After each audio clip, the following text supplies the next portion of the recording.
لیاقت university اسپتال حیدرآباد اور regional blood centre کے مشترکہ اشتراک سے 43ویں وارڈ میں بلڈ ڈونیشن کیمپ کا انعقاد کیا گیا، جس میں بڑی تعداد میں اسپتال انتظامیہ اور لوگوں نے خون کا عطیہ دیا۔ بلڈ کیمپ کا مقصد 43ویں مریضوں کو خون فراہم کر کے ان کی خون کی کمی کو کسی حد تک دور کرنا تھا۔ اس سلسلے میں ریجنل بلڈ سینٹر کے ایاز احمد نے ہیلتھ ٹی وی سے بات کرتے ہوئے کہا کہ جو ہمارا مین آبجیکٹو یہاں پر ہے کہ ہم نے یہاں پر ایک voluntary blood donation camp organise کیا ہے،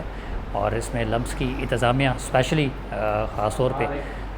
ہم اس بات کا شکر گزار جناب وہ رہے ہیں ہمیشہ کی طرح۔ تو جو ہمارے عبدالستار جدوئی صاحب یہاں کے ایڈمنسٹریٹر ہیں،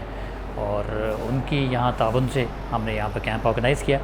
اور بہت اچھی یہاں پر جو ہمیں فیڈ بیک جو ملا ہے ڈونرز کے